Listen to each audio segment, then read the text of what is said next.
अस्सलाम वालेकुम नाजरीन, मैं हूं रामीन सैयद और आप देख रहे हैं प्रोग्राम ज़ेरे बहस। नाजरीन, इंतखाबात की गहमा गहमी उरूज पर पहुंच चुकी है। आज कागजात नामजदगी जमा कराने का आखिरी रोज़ था। इस मौके पर कुछ जगहों पर बदनज़मी भी देखने को मिली। खुसूसन अगर पंजाब की बात की जाए तो कुछ रहनुमाओं को, कुछ अराकीन के नॉमिनेशन पेपर्स छीनने की खबरें भी सामने आई। फिर पुलिस की जानिब से जो मुदाखलत रिपोर्ट हुई तो सूबाई इलेक्शन कमिश्नर की जानिब से एक्शन लिया गया। IG पंजाब को फ़ोन किया गया, उनको बावर कराया कि जी रिटर्निंग अफसरान के काम में मुदाखलत किसी सूरत कबूल नहीं की जाएगी, तमाम सियासी जमातों को लेवल प्लेइंग फील्ड देनी है। तो ये अच्छी बात है कि इन बदनज़मियों पर कम अज़ कम एक्शन होता तो नज़र आ रहा है। लेकिन साथ सियासी मंजरनामे को भी देखें अगर नाजरीन, तो नून लीग में कुछ बेचैनी देखी जा रही है। एक बेचैनी उनकी सियासी है, सियासी इत्तेहाद का मामला क्लियर होता नज़र नहीं आ रहा है। MQM और IPP से इत्तेहाद के करीब तो आए थे, मगर बात अब तक कुछ बनी नहीं है। फिर उनकी दूसरी बेचैनी अदालती फ्रंट पर है। अदलिया से कुछ शिकवे शिकायतें हैं। साफिर केस में बानी तहरीक इंसाफ और शाह महमूद कुरैशी को जब जमानत मिली, इस मौके पर जो अदालती रिमार्क्स सामने आए वो नून लीग को कुछ खास ना भाए। जस्टिस अतहर मिनल्ला ने समाअत के दौरान ये कहा था कि जी इमरान खान पर क्योंकि जुर्म साबित नहीं हुआ लिहाजा वो मासूम है। मरीम औरंगजेब साहिबा ने इस पर कुछ सवालात उठाए। उन्होंने ये पूछा कि स्पीकर डिप्टी स्पीकर से गैर आईनी काम कराने वाला शख्स क्या मासूम है। लेकिन नाज़रीन, हम यहाँ कुछ और सवाल उठाना चाहते हैं। हमारा सवाल यहाँ पर यह है कि क्यों ये रीत पड़ चुकी है कि अदालती फैसला हक में आए तो अदलिया के कसीदे पढ़े जाते हैं, और अगर फैसला आपके सियासी मुखालिफ के हक में आ जाए तो अदालती इंसाफ पर सवाल उठा दिया जाता है। और क्यों मुल्की सियासत का हर मामला हल करने के लिए अदलिया को बीच में डाला जाता है, और फिर जब फैसला हक में ना आए तो जजेस के खिलाफ कैंपेन्स शुरू कर दी जाती हैं। पहले सेगमेंट में हम इसी पर बात करेंगे। हमें ज्वाइन कर रहे हैं सीनियर तज्ज़ियाकार नजमुल साहब, राव खालिद साहब और सीनियर तज्ज़ियाकार अब्दुल्ला गुल साहब भी हमारे साथ मौजूद होंगे। आप सभी का बहुत शुक्रिया।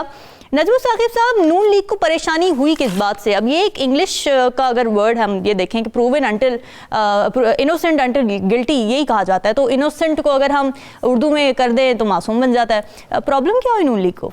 प्रॉब्लम वही है जो कि दुनिया भर में उन सब को होती है जिनके हक में फैसला नहीं आता, या उनके ओपोनेंट को, उनके दुश्मन को, उनके हरीफ को रिलीफ सो कॉल्ड मिल जाता है। अब होता ये है कि ये हमारे सामने इतनी दफ़ा होता आया है, हम हर दफ़ा इस पे एतराज़ करते हैं।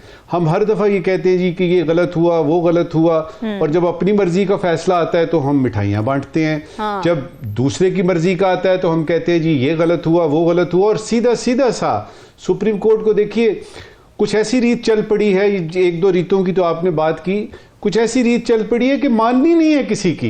यानी कोई बात अगर कोई कानून की कर रहा है, कोई आईन की कर रहा है, माननी नहीं है।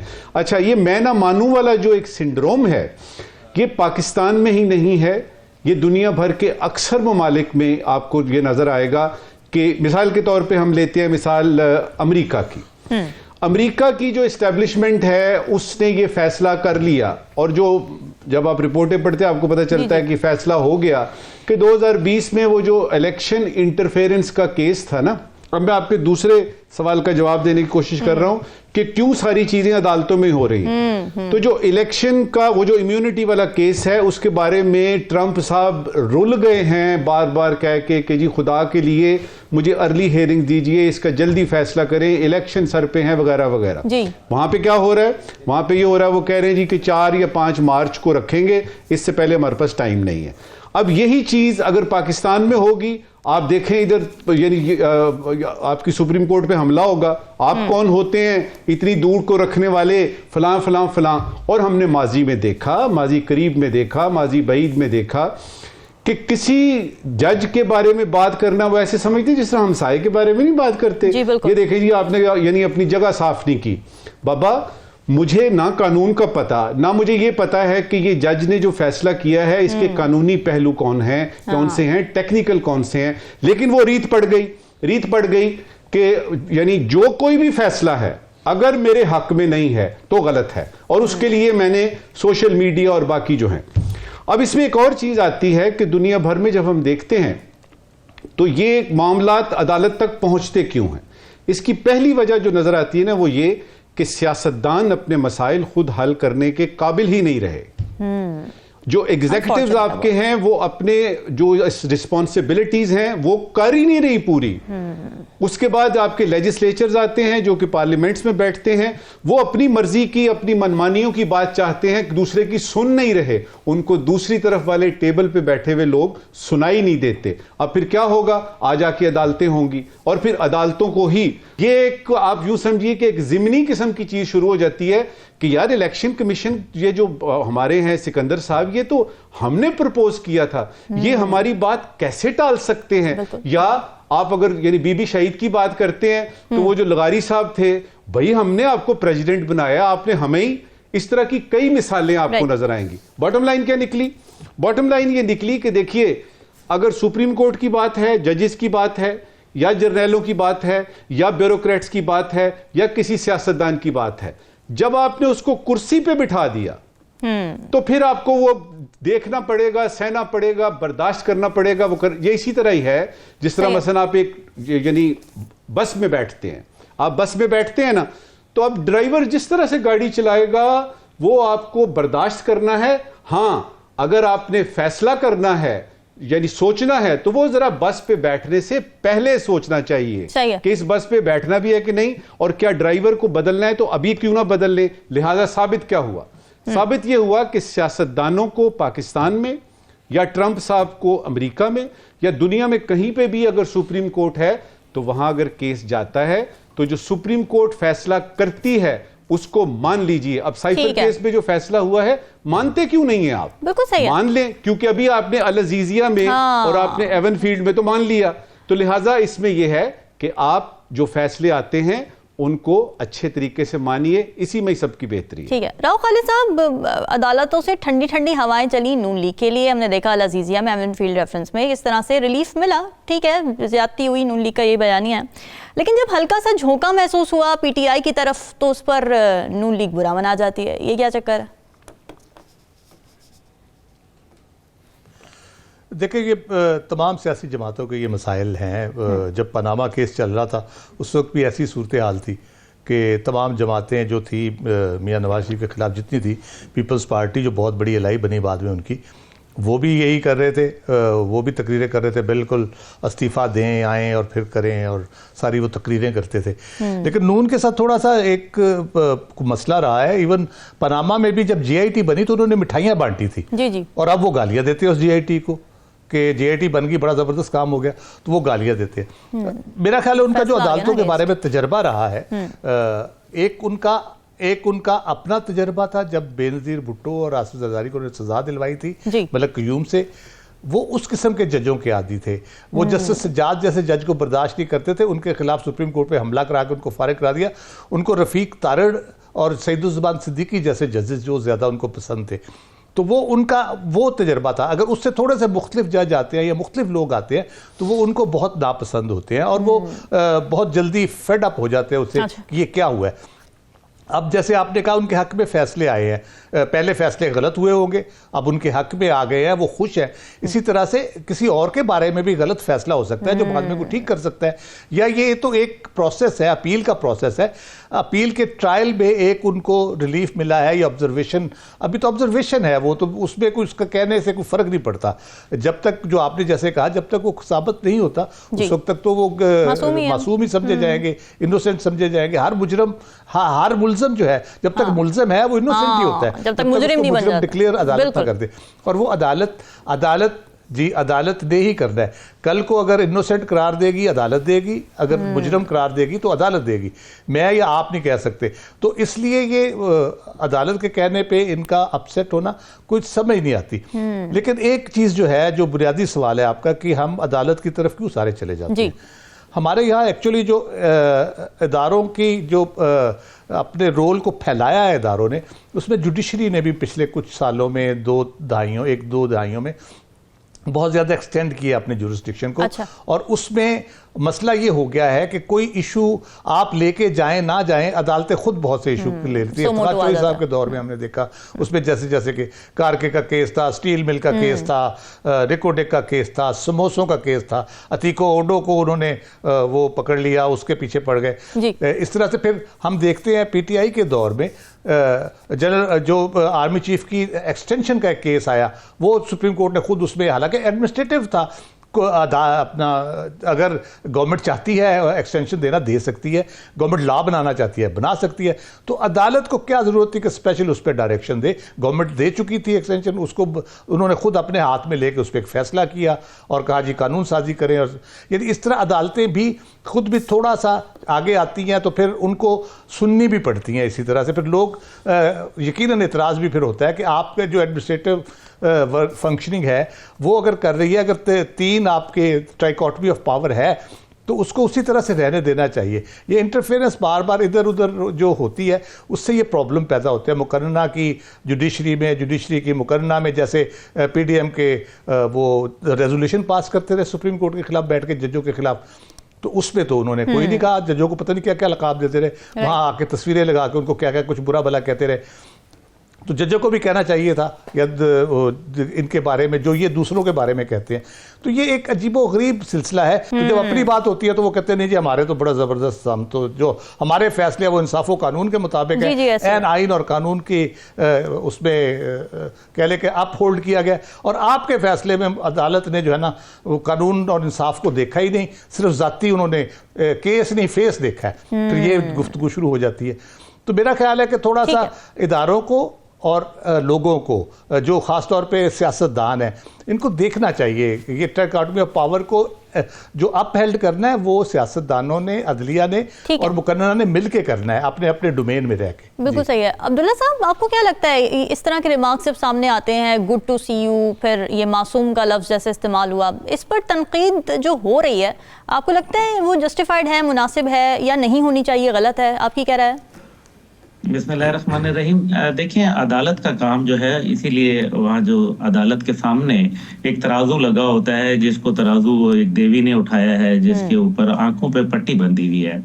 तो लगता है कि वो पट्टी जो है वो कहीं सिरक गई है, इसमें तो कोई दूसरी राय नहीं है। और जब एक जमाना था, हमारे दोनों मौजूद शुरका इसको बखूबी जानते हैं कि जहां जज जो थे वो ना टीवी देखते थे ना अखबार पढ़ा करते थे, और उसकी बुनियाद के ऊपर वो बायस्ड अप्रोच कभी नहीं रखते थे। उनका मिलना मिलाना भी बहुत कम हुआ करता था। लेकिन अनफॉर्चुनेटली अब जो है वो देखा गया है कि उनकी सोशल गैदरिंग के अंदर बहुत उठना बैठना है। कईयों पे तो मैं खुद भी जाता हूँ, मैं उनको देखता हूँ, और वो जिस तरह से अपने ख्यालात का पॉलिटिकल मामलात के ऊपर इजहार कर रहे होते हैं। और फिर हमने सिर्फ गुड टू सी यू की बात नहीं है, हमने एक चीफ जस्टिस साहब की सास जो थी उनकी गुफ्तगू भी सुनी, और फिर हमने ये देखा कि किस तरीके से झुकाव आया, फिर किस तरीके से प्रोटोकॉल्स मिले, किस तरीके से जो है वो हाजिरियां जाके गाड़ी में लगवाई गई। और फिर अभी अनप्रेसिडेंटेड, ये देखे ना, जो एंग्लो सेक्शन लॉ है ये प्रेसिडेंट्स पे चलता है। ऐसी कोई प्रेसिडेंट्स पाकिस्तान में मौजूद नहीं है कि जहां एक आदमी जिसको आपने मुजरिम डिक्लेयर कर दिया हो और उसके बाद आके आप उसकी जो है वो उसको इस्तिस्ना दे रहे हो और फिर वो खुलेआम फिर रहा हो। देखें, इसमें जो अहम बात यह है, क्या वजह है कि हमारी अदलिया का 140वां नंबर आ गया, ये एक बड़ा अलमिया है। और दूसरी बात यह है कि अवाम का इदारों पर से एतबार उठना, खास तौर पे इंसाफ वाले इदारों का, जो नीचे लोअर अदलिया के मुतल्लिक कहा जाता है। लोग पहले कहते थे कि जी आप जो है वो वकील एक कर लें, अब लोग कहते हैं आप एक जज कर लें। मुझे बड़ा अफसोस है ये कहते हुए, लेकिन ये एक कॉमन बात है जो होती है। लेकिन अब मसला ये है कि कुछ लोगों को फैसला भी आने से पहले पता होता है, और इसका बकायदा हमने माजी में देखा है, माजी करीब में, कि कैसे जो है वो लोग जो है वो इन्फ्लुएंस कर रहे होते हैं और वो बता रहे होते हैं। और उसके ऊपर अभी जो आज का ही वाकया आप देख लेना, जो 16 और 17 दिसंबर की रात को जिस तरीके से एक घिनौना प्रोपेगेंडा किया गया, और फिर उसके नताइज जो है वो झूठा पुराना खत, और उसकी बुनियाद के ऊपर देखें, इसका मतलब यह है कि पाकिस्तान का कोई भी इदारा हो, चाहे वो सिक्योरिटी का हो या वो कानून का हो, उसको मुतनाज़ मुतनाज़ा बनाने की एक कोशिश भी मौजूद है। उसके मुतल्लिक शकूक व शुबहात, उसके मुतल्लिक नफरतें जो है वो पैदा की जा रही है। हमें ये जमहूरियत या ये आमरियत की बात नहीं है। दुनिया के अंदर जो दो बेहतरीन मॉडल हैं जो दोनों तरक्की कर रहे हैं, एक चीन है और एक सऊदी अरब का है। और सऊदी अरब के पास तो चले वसाइल बहुत हैं, चाइना तो जो है वो एक अपना प्योर बिजनेस ओरिएंटेड है। आप देखें कि क्या उनकी अदालत पे इस किस्म का कोई हरफ आता है? वहां अदालत अपना काम करती है और धड़ल्ले से करती है और किसी की मजाल नहीं होती कि उसके ऊपर कोई उंगली उठाए। आज क्या वजह है कि जज साहिबान को लाइव जो है वो टेलीकास्ट करवाने पड़ते हैं और पूरा मुल्क एक हैजानी कैफियत के अंदर जो है मुब्तला हो जाता है। आप नौजवान नस्ल के लिए क्या छोड़ के जा रहे हैं? यानी कि आपका एतबार जो है इदारों पे से, इंसाफ पे से, कानून पे से, अदलिया पे से उठता जा रहा है। अब देखें, जो तो वेरीफाइड अकाउंट थे जिन लोगों के, उनके ऊपर जो है मिनिस्ट्री ऑफ इंटीरियर को डायरेक्ट करना तो अदलिया का काम है, क्यों नहीं डायरेक्ट किया जा रहा है? क्यों नहीं एक हम अपने साइबर सिक्योरिटी को जो है मजबूत कर रहे? बहरहाल ये बात तो दूसरी तरफ है, लेकिन हम सिर्फ इसके ऊपर आए कि अगर आज आपको पाकिस्तान के हवाले से कोई मशबत और मजबूत इकदाम करने हैं तो वो अवाम के लिए करने हैं। हमें, मुझे आई डैम केयर अबाउट के मेरा वजीर आजम कौन है, मेरा जो है वो आर्मी चीफ कौन है, या मेरा जो चीफ जस्टिस है वो कौन है। अगर मुझे इंसाफ मिल रहा है, अगर मुझे तहफ़्फ़ुज़ मिल रहा है, मुझे सिक्योरिटी मिल रहा है, मुझे जो है वो हिफाजत, कफालत और अदालत के 3 बुनियादी असूल मिल रहे हैं, तो जिस तरह से यूरोप में किसी को पता नहीं होता कि उनका कौन वजीर आजम है, वहां खिदमत के जज्बे से आते हैं, यहाँ लूटने के जज्बे से आते हैं, यहाँ जिसको देखो वो बहती गंगा में हाथ धो रहा है। जो देखे ना, अब जो आखिरी बात है इसमें वो बड़ी अहमियत के हामिल है, वो ये है कि जो जज साहिबान जिन्होंने वो फैसले दिए, क्या वो गलत थे? क्योंकि अब जो फैसले आ रहे हैं वो उससे बरअक्स आ रहे हैं। अगर वो गलत थे तो क्या उनके खिलाफ कार्रवाई नहीं बनती? उनकी अकाउंटेबिलिटी फिर कहां गई? अभी एक इसके अंदर मिसाल, ये जो आसिया एक खातून थी, उसके ऊपर एक बड़ा, मैं उसके डिटेल में नहीं, उसकी गलत सही में मैं नहीं जा रहा, मैं सिर्फ एक बात कर रहा हूँ। 8.5 साल उसको कैद में रखा, उसकी जवानी, उसके बच्चे, उसकी फैमिली, उसका नाम सब रुल गए वो लोग, और बाद में पता चला कि नहीं जी वो तो मुकदमा जो है वो तो बेकसूर थी। तो फिर कौन इसका जवाब दे? किसी की जिंदगी के 8.5 साल आप ले लेते हैं और इस तरह दर्जनों नहीं बल्कि सैकड़ों मुकदमात हैं, तो कौन जिम्मेदार है उसका? क्या आप पहले गलत थे या अब गलत है? और अगर पहले गलत थे तो उनको सजा दें, और अगर अब गलत है तो अब की सजा होनी चाहिए। ये है मेरा बात। बिल्कुल ठीक है, बहुत अहम पॉइंट्स उठाए। नाज़रीन, डिस्कशन जारी है, वक्त ब्रेक का, स्टे विद अस।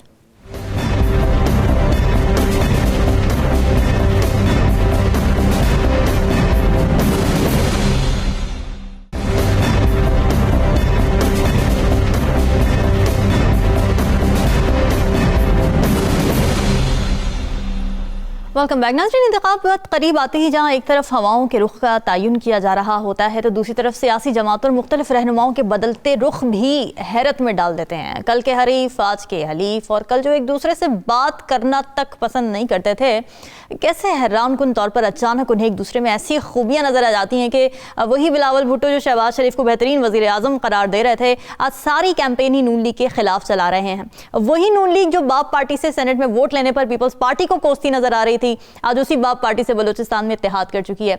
आईपीपी के वही रहनुमा जो तहरीक इंसाफ की हुकूमत में जब उनके साथ थे तो एंटी नवाज बयानिए पर अपनी सियासत चमकाते थे, कैसे आज पंजाब में नून लीग से सीट एडजस्टमेंट करते नजर आ रहे हैं। तो नाज़रीन, हम इस सेगमेंट में ये समझने की कोशिश करेंगे कि सियासी वफादारियों का बदलना क्या हमें ये बताता है कि सियासत में अखलाकियात और नज़रियात का कोई अमल दखल है ही नहीं, या फिर सियासी अखलाकियात बिल्कुल एग्जिस्ट करती हैं, बस हमारे सियासतदान बद अखलाक हैं। राव खालिद साहब, आप इन दोनों बातों में से किस चीज़ से एग्री करते हैं? अगर तो गुफ्तगू की बात करें तो अखलाकी बेहार तो सियासतदानों के बहुत आला है, जिस किस्म की वो गुफ्तगू फरमाते हैं। बाकी जो अखलाकियात सियासत में हमारे यहाँ तो बिल्कुल कोई उसका लेना देना नहीं है। इंटेग्रिटी हो गई, अखलाकियात हो गई, लॉयल्टी हो गई, या कोई नज़रिया हो गया। नज़रिया, असल में नज़रिया नापैद होने की वजह से ये मसाइल, जब नज़रिया था उस वक्त लोग खड़े होते थे, अपने नज़रिए पे खड़े भी होते थे। मार्शल लॉ में भी उन्होंने डट के मुकाबला किया, मुश्किल वक्त भी उन्होंने गुजारा हर तरह से। लेकिन अब नज़रिया तो है कोई नहीं, अब तो है सियासत और हुकूमत। ठीक है, कुछ लोग हैं जो इंतखाबात हों, जमहूरियत हो, डिक्टेटरशिप हो, वो ख़ास किस्म के लोग वो हमेशा मंजूर नज़र होते हैं। Right. और वो कहते हैं कि जी हम तो हमेशा हुकूमती पार्टी में होते हैं, हुकूमत की पार्टी बदल जाए तो हमारा क्या कसूर है इसमें। तो वो तो उन्होंने उसी तरह चलना है, उनको बगैर पानी के जैसे मछली होती है, वो हुकूमत के बगैर उनकी हालत वो हो जाती है, तो उन्होंने उसी तरह रहना है। दूसरा है सियासत में ये है कि सियासत में अलाइव रहने के लिए क्या कहते हैं उसको, कि रेलेवेंट रहने के लिए जो सियासतदान हैं उनको अपनी पोजीशंस चेंज करनी पड़ती हैं। जैसे हमारे यहाँ है कॉन्स्टिट्यूंसी की पॉलिटिक्स, ज़्यादातर नज़रियाती नहीं है, तो ज़ाहिर है जिसमें इलेक्टेबल्स भी आ जाते हैं, कॉन्स्टिट्यूंसीज आ जाती हैं। अब एक कॉन्स्टिट्यूंसी में जैसे अगर फैसलाबाद में राजा रियाज साहब की हम मिसाल ले लेते हैं जी। उनको अकामोडेट अगर करेंगे मुस्लिम लीग नून अगर करेगी, तो मुस्लिम लीग नून के जो पुराने कैंडिडेट हैं, राना अफजल साहब के बेटे हैं, वहाँ से लड़ते थे इलेक्शन, राना अफजल साहब लड़ते थे, बड़े कामयाब रहे, उनके बेटे भी कामयाब हुए वहाँ से, वो लड़ते हैं। अब उनको अगर टिकट नहीं मिलती तो उन्होंने अपनी सियासत तो तर्क नहीं कर देनी, या तो पार्टी उनको कहेगी सेनेट में आ जाएं, या वो अपने तौर पे फैसला करेंगे कि नहीं यहाँ से पीपल्स पार्टी का कैंडिडेट नहीं है या पीटीआई कैंडिडेट नहीं है तो उसके चांसेस ज़्यादा, तो मैं उस टिकट पे चला जाता हूँ। तो वो अपनी पोजीशन चेंज कर लेते हैं। ये अंडर कंपल्शन होती है, इसमें नज़रिया या डिसलायल होना, लायल होना, वो क्या कहते हैं कि लोटा होना, वो उस तरह से ये नहीं आता। अच्छा। तो ये उस किस्म की कैटेगरी में लोग आ जाते हैं। फिर जो इक़्तिदार के जो दिलदादा लोग हैं, वो जो जिस तरह कहते हैं ना, फ्राडिये का रिज्क लालची के पास होता है, तो लोटों का रिज्क जो है ना वो साजिशों में होता है। तो वो साजिश में लगे रहते हैं हर वक्त कि किस तरफ घुसे, कैसे घुसे। तो वो हमेशा कोशिश करते हैं कि अच्छा हवा चल गई है इस पार्टी की, या इसमें दस्ते शफकत रखा गया, तो वो पूरी कोशिश करते हैं उसमें घुस जाएं किसी तरीके से, राइटली या रॉन्गली, जिस तरह से भी, या किसी ऐसी जगह बैठ जाएं जहां से वो पार्टी ने होके गुजरना है, उसके बगैर वो आगे जा नहीं सकती। तो वो इस तरह से वो अपने काम पे लगे रहते हैं। तो ये कहना कि कोई अखलाकियात या वो मेयार, कोई सियासत का मेयार या वो अगर होता, तो उसमें पॉलिटिकल पार्टीज जो है ना वो बड़ा इंटेग्रल पार्ट है, बेसिक कह ले के एक हिस्सा है हमारे डेमोक्रेटिक इंफ्रास्ट्रक्चर का। वो अगर एग्जिस्ट नहीं करता प्रॉपरली किसी भी लेवल के ऊपर तंजीमी सूरत में, या उनका कोई रोल नहीं है, तो फिर किस किस्म की सियासत यहाँ पे होगी? इसी किस्म की होगी कि जिस पे पार्टी के हेड ने हाथ रख दिया, ये हमारा सदर है, ये हमारा वज़ीर आज़म है, ये हमारा चीफ मिनिस्टर है, ये पार्टी की क़यादत इसके पास होगी, चेयरमैन सेनेट ये बनेगा, तो वो फिर उसी तरह से चीज़ें होंगी। तो उसमें इखलाकियात का नहीं, उसमें खुशनुदी से, उसमें खुशामद से, साजिश से ये सारी अचीव किया जाता है। तो इसलिए इखलाकियात का तो गुजर ही नहीं है इस शोबे से। अब चलिए, आपका पॉइंट आ गया। नजमुल साकिब साहब, आपका क्या ख्याल है, क्या अखलाकियात के सबक सियासत पर लागू होते हैं? पाकिस्तानी कॉन्टेक्स्ट की बात की जाए, और अगर ओवरऑल भी हम देखें बाहर के मुल्कों में क्या हो रहा है? देखिए, सियासत की ये कहना कि जी उनमें अखलाकियात नहीं है, ये एक यानी हो सकता है जाविया देखने का, लेकिन मेरे ख्याल में जब हम सियासत की बात करते हैं तो सियासत की अपनी अखलाकियात है।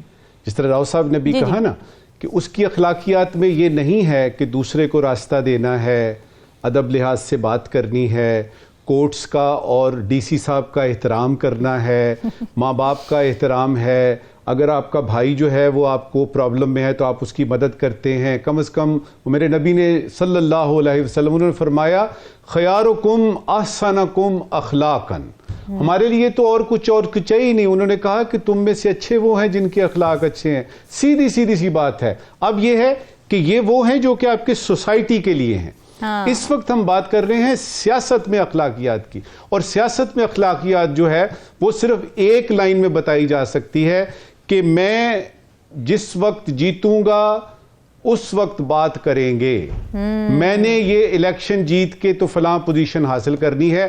ये पूरी की पूरी अखलाकियात सियासत की जो है वो इस पे मुंतज होती है। पाकिस्तान जैसे मुआशरे में आपने पूछा ना दूसरे मुल्कों में, पाकिस्तान जैसे मुआशरे में जो कि थर्ड वर्ल्ड की कंट्री है, तरक्की पजीर मुल्क है, उसमें तो अभी हमें साफ पानी के मसाइल पड़े हुए हैं, उसमें तो हमें बेसिक जो आपकी एमिनिटीज़ हैं उनकी तरफ हम लगे हुए हैं। तो हम मुकाबले किससे करते हैं जी? देखिए, अमेरिका, स्वीडन में, डेनमार्क में ये हो रहा है तो हमारा क्यों नहीं हो रहा? और बाबा हमारी केमिस्ट्री आपने समझनी है। हम मिर्चें खाने वाले लोग हैं। हम लोग 1947 में तो हुए हैं और उसके बाद हमें कोई, जब भी हम किसी डगर पे चलने लगते हैं तो सियासत की अखलाकियात आ जाती है बीच में और हम उसे उस डगर से इस तरफ डाल दिया जाता है। सड़कें बनाई जाती हैं और दूसरी हुकूमत आती है, उसको उखाड़ के ठेके दे के अल्हम्दुलिल्लाह उसी में से पैसे बनाते हैं। हमारी जो सियासत है उसकी अखलाकियात। अब अगर मुझसे आप पूछें कि जी पाकिस्तान का सबसे बड़ा मसला क्या है, हाँ। यकीन कीजिए कि मैं आंखें बंद करके अपने दिल पे हाथ रख के कहूंगा कि हमारा मसला बुनियादी अखलाकियात का है। और उसमें जब मैं ये देखता हूं कि एक दूसरे की परवाह नहीं है, इज्जत एहतराम नहीं है। आप अभी सोशल मीडिया पे देखिए जो जबान इस्तेमाल हो रही है और उसमें आप तवक्को कर रहे हैं कि हम दुनिया की जो तरक्की याफ्ता ममालिक हैं जिन्होंने ये सारे बराहिल तय कर लिए, चाइना की मिसाल दी जा रही है। भाई चाइना में अगर ये हो रहा है तो पहले चाइना तो बने। एग्जैक्टली। अगर स्वीडन में ये हो रहा है तो स्वीडन, डेनमार्क, नॉर्वे बन के तो दिखाएं पहले। आप अभी से ही यानी पहली सीढ़ी पे कदम रखा है और वो भी डगमगा रहा है और आप कह रहे हैं जी ये ऊपर इसके चढ़ना है। देखिए मिन हैसुल जमात हमारा ये मसला है कि हमने इलेक्शन जीतने हैं, पावर पॉलिटिक्स है, उसमें अखलाकियात का तो कोई ताल्लुक दूर दूर तक नहीं है। और ये कहना कि जी सियासत में अखलाकियात का फुकदान है, गिरावट जो है उसके लेवल अपने अपने हैं। यहां पे मैं बात खत्म करूंगा। आप किस हद तक गिर सकते हैं सियासत में, उसमें आपकी सिंसियरिटी, लॉयल्टी, हॉर्स ट्रेडिंग, ये वो इनसे अलग होकर बात कर रहा हूं। अच्छा। आपने ये देखना है कि आप किस, और उसमें मैं ये देखता हूं कि हमारे यहां की जो सियासी पार्टियां हैं उनमें 3-4 पार्टीज अभी भी रामीन ऐसी हैं, जब उनके लीडर आते हैं तमीज से बात करते हैं, उनका लबो लहजा जो है वो तहजीब याफ्ता होता है। इसका मतलब ये है, यानी इसका मतलब मैं उनके नाम नहीं ले रहा, उसका मतलब ये है कि कुछ लोगों में अभी भी थोड़ी सी हया जो है वो मौजूद है कि आपने इलेक्शन लड़ने हैं ना बाबा, अवाम को फैसला करने दें। आपस में ये गाली गलोच करके आपको मिलेगा क्या? और इस वक्त की आखिरी बात, अगर दूसरे की इंसल्ट करके आपका कद बढ़ रहा है, दूसरे की तौहीन करके आप अपना कद बढ़ा रहे हैं, तो माफ कीजिएगा कि आप में कोई बहुत ज्यादा मैन्युफैक्चरिंग फॉल्ट है।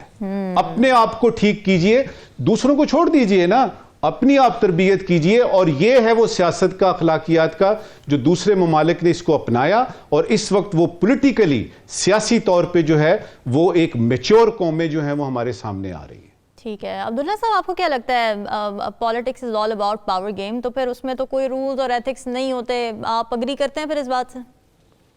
देखिए मैं एग्री तो बिल्कुल नहीं करूंगा, लेकिन अगर जो मौजूदा ग्राउंड के ऊपर सिचुएशन है उसमें तो यही नजर आ रहा है। यहाँ अच्छा। ना कोई असूल है, ना यहाँ कोई किरदार है, ना यहाँ कोई इखलाक है, ना यहाँ कोई हुब्बुल वतनी है, ना यहाँ कोई मतलब आप इंसाफ की बात करें। असल मसला यह है कि हजूर पाक सल्लल्लाहु अलैहि वसल्लम का जिक्र मुबारक हुआ, 40 साल जो है वो किरदार बनाने पे लगा है, तब तक कुरान मजीद का नज़ूल नहीं हुआ था। सदाकत और अमानत 2 बुनियादी जो है वो उन्होंने अपनी क्वालिटीज डेवलप की और उसकी बुनियाद के ऊपर पूरी दुनिया उनके इखलाक से, उनके किरदार से, उनके अमल से जो है मुतासिर हुई। आज अगर आप अपने कंपैरिजन्स ड्रॉ करें तो आपको पता चलेगा कि नरेंद्र मोदी ने जो कहा वो अपनी बात के ऊपर उसने अमल किया, वो कि वो हमारे हिसाब से अच्छा नहीं था। नरेंद्र मोदी ने अभी तक उसके ऊपर किसी किस्म का कोई खवातीन का स्कैंडल नहीं मौजूद, उसके ऊपर उस तरह के करप्शन के स्कैंडल्स मौजूद नहीं है। वो अपना काम करता है, गो के हमारे हवाले से और अपने भी मुल्क के उसके बहुत भयानक नताइज निकल रहे हैं। लेकिन आप किसको दिखाएंगे? क्या आप अपनी जो लीडरशिप है उसको दिखाएंगे जो हर किस्म के करप्शन के अंदर इन्वॉल्व है, जो हर किस्म की बदजुबानी, बदकलामी, बद इखलाकी के अंदर इन्वॉल्व है? ये अपनी जो नई जनरेशन है हम उनके सामने क्या रख रहे हैं? एक टीचर होता है ना, मैं जब छोटा था ना तो हमारे एक टीचर थे हाफिज अब्दुल राजिक साहब। हाफिज अब्दुल राजिक बनना चाहता था मैं कि वो इतने एक बाअसूल, बाकिरदार और एक बड़ी कदावर शख्सियत थे। लेकिन आज जो है हम क्या, ये हमारे ये लीडर्स नहीं है, ये सियासी शोबदाबाज हैं, इन्होंने अपनी सियासी जागीरें बांटी नहीं है, उसके लिए ये हर किस्म का शिकार खेलने के लिए जो है तैयार हैं। ये जो है वो अपनी धरती माँ को लूटते हैं। एक माँ है जो आपके जिस्म में अपने आप के साथ आपको लगाती है 9 महीने, अल्लाह ने उसके पैरों में जन्नत रखी। दूसरी माँ ता कयामत आपको अपनी कोख में ले लेती है, आप उसकी आबरू रेजी करते हैं, ये आपके लिए मुकाम शर्म है। लेकिन अफसोस की बात यह है कि अगर आप आज के हालात के ऊपर देखें तो ये जो हमें बहुत जरूरत है कि हम 2 पार्टी निजाम के ऊपर, अगर हमने यही जमहूरियत को प्रैक्टिस करना है तो हमें इसको 2 पार्टी के अंदर डालना पड़ेगा। उसकी वजह यह है कि ये जो मुतअद्दिद पार्टियां आ जाती हैं, नतीजा ये निकलता है कि इनके कॉन्फ्लिक्ट ऑफ इंटरेस्ट होते हैं, जिसके अंदर सबसे बड़ा विक्टिम जो बनता है, ये आपस में तो इत्तेहाद कर लेते हैं लेकिन इनका जो वोटर, इनका जो सपोर्टर होता है उसका बेड़ा गर्क हो जाता है, उसके तमाम अरमान, उसके तमाम वादे वईद जो है वो तोड़ दिए जाते हैं। नतीजा ये निकलता है कि पाकिस्तान के अंदर आज किरदार का एक बहुत बड़ा फुकदान है। और मैं ये समझता हूं कि एक सियासतदान जो सिर्फ अगर उसकी नाली, नलका और हल्के की सियासत उसके लिए अगर, और ये हमारे मुल्क के लोग हैं, ये वो कायदीन मोहतरम कहलाते हैं, तो कमाल फिर यह है कि उस आदमी की सोच कितनी पस्ती का शिकार होगी जिसको कोई विजन नहीं है। इनके पास ये लड़ते झगड़ते आपस में तानाजनी इसलिए करते हैं क्योंकि इनके पास इस कौम को देने के लिए कुछ नहीं रह गया। ये चोर हैं, इनसे पूछें कि पाकिस्तान के लोगों का म्यार जिंदगी क्यों कम हो रहा है और इनका म्यार जिंदगी क्यों बुलंदतर हो रहा है। इसका मतलब है कि पाकिस्तान गरीब नहीं है, पाकिस्तान को डकैती की गई है। पाकिस्तान पे 550 बिलियन पाकिस्तान के 300 लोगों के पास पड़े हुए हैं जो गैर मुमालिक में पल रहे हैं, वो है असल बात यह। और फिर बात करते हैं कंटिन्यूटी की, देख लें पंजाब में जो मुस्लिम लीग की कंटिन्यूटी रही, सिंध के अंदर जो है पीपल्स पार्टी की कंटिन्यूटी रही, तकरीबन जो है वो 9 साल जो है पीटीआई की कंटिन्यूटी रही केपी में। क्या आपने देखा हर बार क्या वजह है कि पिछली जो हुकूमत थी उसका म्यार बेहतर होता था आने वाली के मुकाबले में। अभी जो आएगी हुकूमत, आप देखिएगा कि यहाँ क्या हाल होता है। अगर अलामान ना हुआ तो आप देखिएगा ये हंग पार्लियामेंट होगी, इसके अंदर कोई फैसला नहीं कर पाएंगे। नतीजा ये होगा कि ये जो रोजाना हम एक नया तजुर्बा करते हैं उसकी बुनियाद के ऊपर जो है पाकिस्तान को नुकसान होता है। पीडीएम की हुकूमत ने अपने 16 माह में 57% पाकिस्तानी रुपया डिवैल्यू कर लिया, यानी कि एक आदमी के पास 100 रुपए थे तो उसके पास अब 43 रुपए रह गए। इसका कौन जिम्मेदार है? आखिर कोई यहाँ कोई पूछने वाला है? इसलिए जो आपकी जो इखलाकियात है, आपका किरदार है, आपका अमल है, आपका यहाँ, और जो अभी जैसे नजम साहब ने बात की कि आपकी जबान, क्या सोशल मीडिया पे जिस किस्म की जबान का इस्तेमाल हो रहा है, क्या हमारी इस्लामी तालीमात के मुताबिक हो रहा है? क्या ये मशरकी रवायात की अमीन है? क्या ये जो है हमारे घरों में हम अपने माँ बहनों के सामने, अपने बच्चों के सामने ये जबान इस्तेमाल कर सकते हैं? तो फिर इसका मतलब है कि जो चीज तेरे दिल को खटके और बुरा हम समझे तो उसको छोड़ दे। ये बाकायदा हमारा हुक्म रब्बी है। बिल्कुल ऐसे है। नाज़रीन, डिस्कशन का सिलसिला जारी है, वक्त एक ब्रेक का, स्टे विद अस।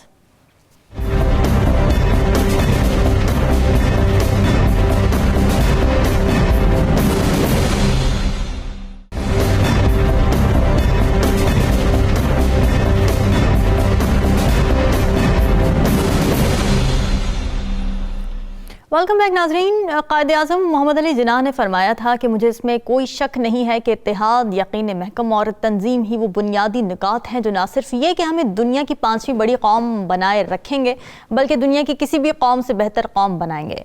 उन्होंने एक मौके पर यह भी कहा कि इंसाफ और मुसावात मेरे रहनुमा उसूल हैं और मुझे यकीन है कि आपकी हिमायत और ताउन से इन उसूलों पर अमल पैरा होकर हम पाकिस्तान को दुनिया की सबसे अजीम कौम बना सकते हैं।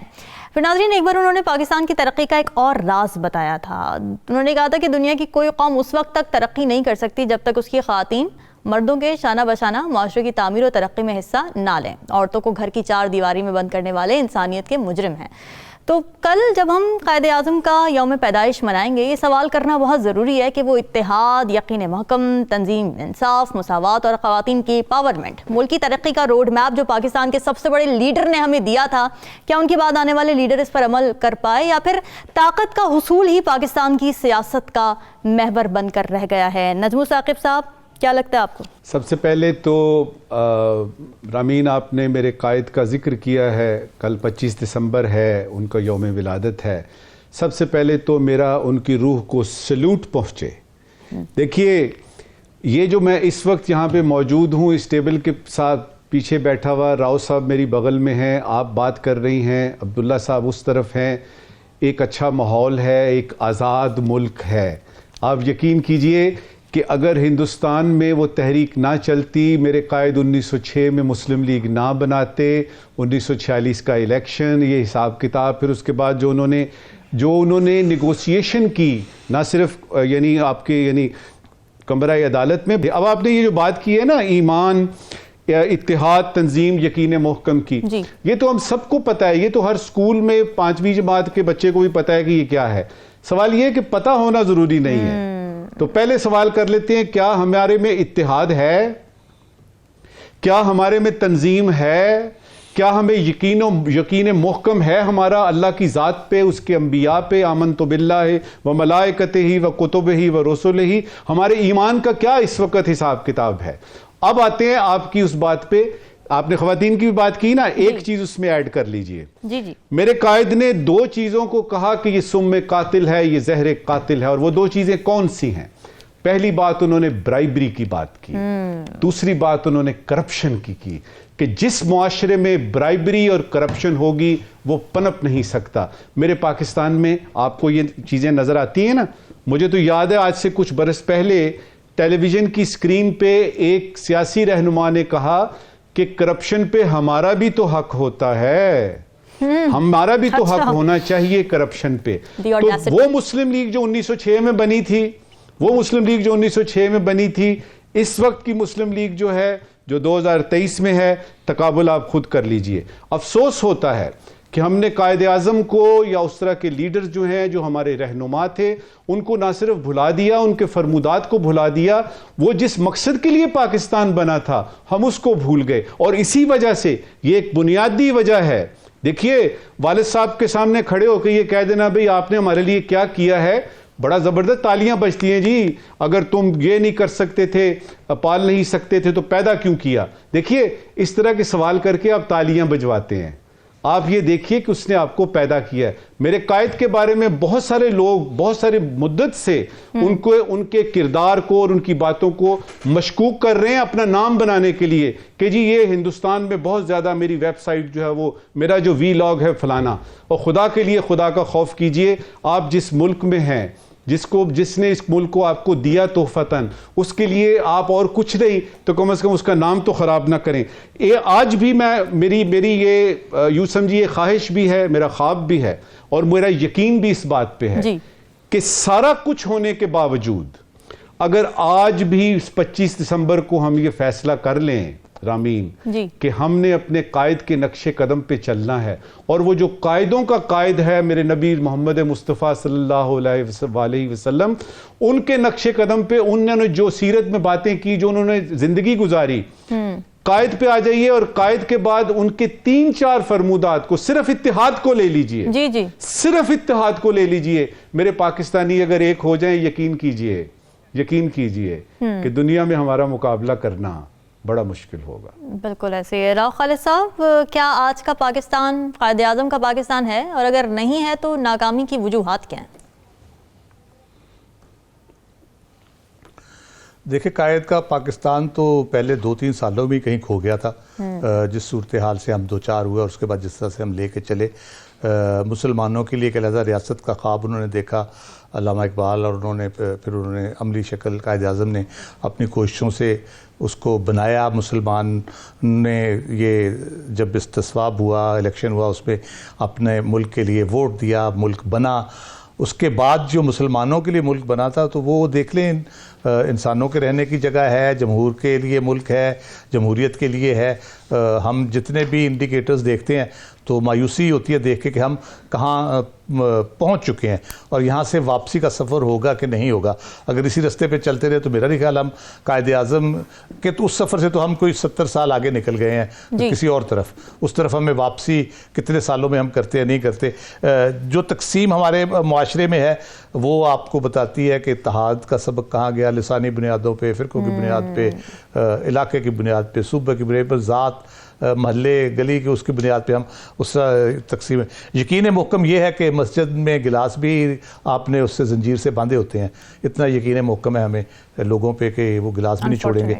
तो और तंजीम का आप मुनज़्ज़म, हम इतने हैं, सड़क पे ट्रैफिक देख लें, आप किसी जगह पे भी पार्किंग देख लें, ट्रैफिक देख लें, उससे आपको पता चल जाएगा हम कितने मुनज़्ज़म लोग हैं। तो मसला ये कि यहाँ एरिस्टोक्रेट, ब्यूरोक्रेट, डिक्टेटर, सियासी और फौजी वो रहे, लेकिन जो डेमोक्रेट वो नहीं आ सके। अब इनका जो कायदे आज़म के जो जानशीन है, जो उनके नक्शे कदम पे चलने वाले, वो वकील थे और सियासतदान थे। अब उनका अब तकाबली जायज़ा अगर हम करते हैं कायदे आज़म के मिशन को जिन्होंने लेके चलना है, तो हमने पिछले हिस्से में जो डिस्कस किया है सियासतदानों के हवाले से और सियासत के हवाले से, उससे हमें अंदाज़ा हो जाता है कि हम किस तरफ जा रहे हैं। तो ये इस किस्म का सूरत हाल पैदा हो गई है। जमहूरियत के हवाले से हम हमेशा सोचते ही रह जाते हैं। जब कोई सियासतदान इलेक्ट होकर आता है, सियासतदान आते हैं, वो अपनी हुकूमत को बचाने के लिए सारी कोशिश सिर्फ कर देते हैं। अवाम, जमहूर, जिन लोगों के लिए, इंसानों के लिए ये मुल्क बना था, वो कहीं मैटर नहीं कर रहे। इंफ्रास्ट्रक्चर की बड़ी बातें होती है, बहुत अच्छी बात है इंफ्रास्ट्रक्चर, इंसानी तरक्की की भी तो बात करो ना भाई। अगर इंसान तरक्की नहीं करेगा, इंसान इस काबिल नहीं होगा उस इंफ्रास्ट्रक्चर को इस्तेमाल कर सके, उन फैक्ट्रियों को चला सके, उस माशरे की तश्कील बेहतर तरीके से कर सके, वेल एजुकेटेड हो, वेल ग्रूम्ड हो, तो उसके बगैर ये कैसे सोसाइटी चलेगी? उस पर तो हमारी कोई तवज्जो ही नहीं है। हमारा रीढ़ की हड्डी हज़रात, उसका हमने क्या हशर कर दिया? हम गंदम इंपोर्ट कर रहे हैं, बड़े अनफॉर्चुनेट इंडिकेटर्स हैं। आप अपना आटा दाल पूरी नहीं हम कर सकते। तो ये आप उससे आप अंदाज़ा लगा सकते हैं कि हम कायदे आज़म के मुल्क को कहाँ ले गए हैं और क्या वापसी की कोई सूरत होगी। मायूस तो नहीं होना चाहिए। अल्लाह ताला ये बनाया, रमज़ान शरीफ में बनाया और बड़ी मेहनत से बनाया, वापस भी आएगा, लेकिन फ़िलहाल कोई उम्मीद बहुत नज़र नहीं आती। अब्दुल्ला साहब, आपका कॉमेंट। आमीन साहिबा, कायद का पाकिस्तान तो अब लोगों की जेबों तक जो है पसंद किया जाता है, और जो उनके अफकार, उनके नज़रियात, उनको टोटल उनसे मुनहरिफ हो गए। एक तरफ उनकी कर्जन पॉलिसी थी जिसने हमें तकरीबन ऑलमोस्ट जो है वो 65 साल बचाए रखा। रूस आया, टुकड़े हुआ, लेकिन हमें कोई सरहद के ऊपर एक सिपाही नहीं लगाना पड़ा। 2642 किलोमीटर हमारा सेफ था और तमाम हमारी कंसंट्रेशन जो थी वो ईस्टर्न बॉर्डर के ऊपर थी। लेकिन हमने वो कर्जन पॉलिसी जो है कायद की, जो रिवर्सल ऑफ कर्जन पॉलिसी थी, वो कर दी और आज हमें ये मुश्किलात हैं। कायद के इन तमाम फरमुदात, आखिरी बात, कायद के इन तमाम फरमुदात को सामने रखते हुए जिन मुमालिक ने, चीन ने या कोरिया ने, जिन्होंने पाकिस्तान के 5 साला मंसूबे लिए, वो कामयाब हुए। पिछले सेगमेंट में हम ये बात कर रहे थे, लेकिन हमने उस फैसला हमने किया, लेकिन हमने उस सीढ़ी पे कदम ही नहीं रखा, दूसरों ने रखा, वो कामयाबी के जीने के ऊपर कर रहे हैं, कामयाबी हासिल कर रहे हैं। नज़मुल साकिब साहब, आज के सवालात क्या लेकर आए हैं आप नाजरीन के लिए? देखिए रामीन, आपके नाजरीन के लिए एक ज़रूरी सवाल है और आपके नाजरीन के लिए ही एक गैर ज़रूरी सवाल है। सबसे पहले ज़रूरी सवाल, देखिए 8 फरवरी को मुल्क में आम इंतखाबात हो रहे हैं इंशाअल्लाह। तमाम सियासी जमातों की कारकर्दगी आपके सामने है। सवाल ये है कि आप पार्टी को वोट देंगे कि उम्मीदवार को वोट देंगे? ये बड़ा ज़रूरी सवाल है, इसको ज़रा गौर से देखिएगा, क्योंकि कुछ पार्टियां जो हैं वो हो सकता है कि उनके कि आपने उम्मीदवार अच्छा चुनना है कि सिर्फ ये कि जी चुन ली ये पार्टी। गैर ज़रूरी सवाल, 2 नामवर सियासतदान हैं पाकिस्तान के, एक चौधरी निसार हैं और दूसरे खाकान अब्बासी हैं। तो आपके नाजरीन से ये सवाल है कि इन दोनों का नून को कितना नुकसान होगा, और अगर ये आ गए इलेक्ट होके तो किस पार्टी की तरफ इनका रुझान होगा? ये है आज का गैर जरूरी सवाल। नाजरीन, सवाल आपके लिए छोड़ के जा रहे हैं, हमें दीजिए इजाजत। अल्लाह हाफिज।